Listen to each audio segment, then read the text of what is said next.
pada kita. Begitu juga wal fulka dan perahu-perahu tajri yang mengalir atau berlayar fil bahri di lautan. Itu biamrihi dengan izinnya Allah. Wa yumsiku dan menahan Allah asama langit, menahan apa-apa yang ada di langit, maksudnya antaka untuk jatuh alal ardi ke bumi. Nah, untung semuanya yang ada di langit itu ditahan oleh Allah, tidak sampai jatuh ke bumi. Seperti yang kelihatan kita di atas bintang-bintang, seandainya ditahan oleh Allah, jatuh ke bumi, jadi apa bumi? Kan kiamat sudah. Itu kan kuasanya Allah. Ini kecuali dengan izinnya Allah. Seandainya tidak ditahan oleh Allah fatuhliku, maka kamu akan hancur. Pasti, karena kejatuhan bintang sama dengan kejatuhan bumi. Besarnya bintang itu lebih besar daripada bumi. Innallaha sesungguhnya Allah binasi dengan manusia tadi lara'ufun sungguh maha belas rahimun dan maha sayang. Wa huwa dan dialah Allah alladzi ahyakum yang telah menghidupkan kamu semua, summa yumitukum lalu mematikan kamu semua. Setelah itu summa yuhyikum lalu menghidupkan Allah kepada kamu semua indal ba'si kala bangkit dari kubur. Tapi innal insana sesungguhnya manusia tadi kebanyakan lakufur sungguh banyak kufurnya. Yang dimaksud kufur itu banyak kufurnya itu apa? Kufur itu yang dimaksud adalah kebalikan daripada syukur. Tidak mau mensyukuri. Jadi kufur itu kebalikannya syukur. Tidak mau itu namanya kufur. Nah, dan orang yang kufur itu orangnya dinamakan kafir jadinya. Ya, seperti kita itu juga kadang-kadang bisa dinamakan kafir karena kalau kita berbuat kufur atau kemaksiatan kan berarti kita itu berbuat perbuatan kufur. Orang yang berbuat kufur orangnya namanya kafir. Lah itu.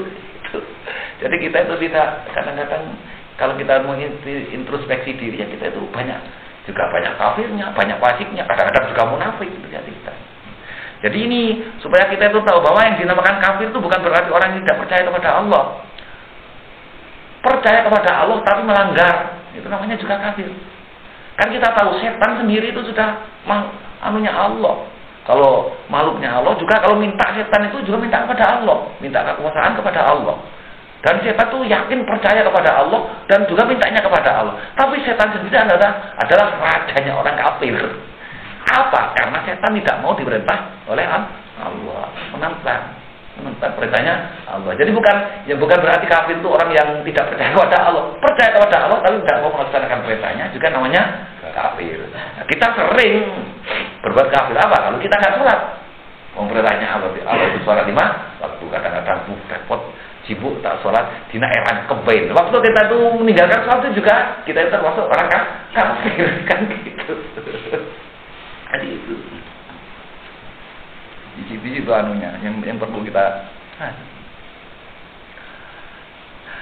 likuli umatin bagi setiap umat tadi jangan aku jadikan mansakan itu tempat ibadah. Mansakan itu tempat ibadah atau syariat. Mereka tadi nasiku melaksanakan tempat ibadah tadi. Nah, ini maksudnya apa? Orang Yahudi itu oleh Allah ditentukan supaya mengikuti Taurat. Orang Yahudi itu supaya mengikuti Taurat. Jadi ibadahnya juga dengan ibadah lihat seperti kita Taurat. Kalau sholatnya masih tetap sama seperti kita, tapi waktunya nggak sama. Tuh. Jadi waktunya nggak sama. Nggak tahu zaman Nabi Musa itu memberi waktu cuma 2 rakaat sholatnya, tapi waktunya itu banyak. Kalau kita malah gak kuat seperti kaum Bani Israel zamannya Nabi Musa. Karena apa? Betul sholatnya cuma 2 rakaat, tapi 1 hari 1 malam 50 kali. Mampu. Jadi 5 waktu bela berdiri. Nah itu syariatnya, syariat Taurat di situ. Syariat Taurat itu 1 hari 1 malam itu 50 kali. Orang Yahudi itu sholatnya begitu. Lantas waktu itu oleh Allah diperintahkan supaya menghadap ke Masjidil Aqsa. Tidak diperintahkan menghadap Mekah. Orang-orang Yahudi. Kenapa kok orang-orang Yahudi waktu itu oleh Allah diperintahkan untuk apa? Untuk menghadap ke Baitul Maqdis, ke Wadil Muqaddas. Baitul Maqdis itu asalnya dari Wadil Muqaddas, jurang yang disucikan. Karena Musa bertemu dengan Allah di situ. Nabi Musa diberi gelar Kalimullah gara-gara bertemu dengan Allah, berbicara dengan Allah di Wadil Muqaddas. Akhirnya dibuat masjid di situ. Di dalam kitab Taurat diperintahkan orang-orang Yahudi yang asli yang pakai kitab Taurat. Kalau sekarang enggak, Yahudi enggak asli karena Tauratnya sudah enggak asli, banyak sudah tidak menemukan kitab Taurat yang asli. Itu soalnya di situ menghadap ke Baitul Maqdis. Nabi Isa begitu setelah beribu-ribu tahun. Jadi jaraknya Nabi Musa dengan Nabi Isa itu ribuan tahun, bukan cuma 1000 tahun lebih, mungkin ada 3000 tahun lebih. Jaraknya antara Nabi Musa dengan Nabi Isa. Nah, itu dari waktu itu sudah pengaruh Yahudi itu, sholatnya menghadapnya juga di Baitul Maqdis. Hajinya juga diperintahkan ke Baitul Maqdis. Setelah Nabi Isa begitu juga. Di dalam kitab Injil itu tetap Injil sendiri ini adalah meneruskan Taurat. Jadi tetap sholatnya juga tetap 50 kali satu hari satu malam. Terus hajinya juga di Baitul Maqdis. Itu maksudnya hum nasikuhu kan itu. Jadi mereka itu. Makanya setelah Nabi hijrah ke Madinah, Nabi oleh Allah juga diperintahkan apa? Supaya sholat menghadap Masjid Baitul Maqdis. Alasannya kenapa kok waktu sampai di Madinah Nabi kok diperintahkan supaya sholatnya ke Baitul Maqdis, kok menghadap Ka'bah? Padahal Ka'bah ini adalah lebih tua daripada Baitul Maqdis, karena Ka'bah ini yang membangun adalah Nabi Ibrahim. Dan nabi-nabi setelah Nabi Ibrahim sampai Nabi Musa, Nabi Ibrahim dan Nabi Musa ini juga ribuan tahun. Nabi Ibrahim dan Nabi Musa ini jaraknya juga ribuan tahun. Nabi Musa sendiri itu adalah keturunan dari putranya Nabi Ibrahim. Insya Allah kalau keturunan, kalau tidak sudah ada lebih 20 bin sampai 20 Nabi Musa ini. Ini berarti ribuan tahun sudah. Sudah lebih 1000 tahun dari Nabi Ibrahim dan Nabi Musa. Nah itu dulunya sebelum Nabi Musa itu sebelum Nabi Musa itu diperintahkan sholat di Baitul Maqdis, ya semua orang Islam sholatnya di Ka'bah. Setelah Nabi Musa dituruni Taurat, setelah bertemu dengan Allah mendapat Taurat itu di Wadil Muqaddas, hanya diperintahkan supaya sholatnya menghadap Baitul Maqdis. Dan Nabi waktu sholat diperintahkan ke Baitul Maqdis, Nabi itu gak sek hatinya. Karena apa? Di hati Nabi yang lebih tua, yaitu Ka'bahnya manusia sejak dulu zaman Nabi Ibrahim di Mekah. Kenapa kok? Tapi Nabi Muhammad itu walaupun artinya itu dasar namanya perintahnya Allah, ya dilaksanakan saja. Sholat menghadap Baitul Maqdis. Sholat menghadap Baitul Maqdis itu kurang lebih Nabi hampir 2 tahun. Karena perintahnya Allah. Nah lagi pula ada alasan. Kenapa kok sholatnya itu harus menghadap Baitul Maqdis? Baitul Maqdis waktu itu bersih dari patung berhala. Tidak ada dewa-dewa. Sedangkan Mekah sendiri, Nabi waktu di Mekah langsung Nabi itu bisa menghadap ke depan ke Ka'bah. Langsung tidak ada halangannya patung tempat sholatnya. Karena orang-orangnya Nabi ada saudara, artinya itu familinya Nabi seperti Abu Thalib, mbahnya Abdul Muthalib itu adalah tetap mengerjakan syariatnya Nabi Ibrahim. Jadi itu tempat sholatnya keluarga Nabi itu nggak ada patung-patungnya, udah Ka'bah yang tempat sholatnya Abdul Muthalib, Abu Thalib, terus Abu Thalib Sayyidina Ali itu sholat juga, tapi dia tetap Abu Thalib termasuk kafir. Karena apa? Tidak mau bersaksi pada Nabi Muhammad. Dia itu masih tetap memakai agamanya Nabi Ibrahim. Padahal kalau Nabi sudah lahir harus mengikuti Nabi Muhammad. Itu di situ.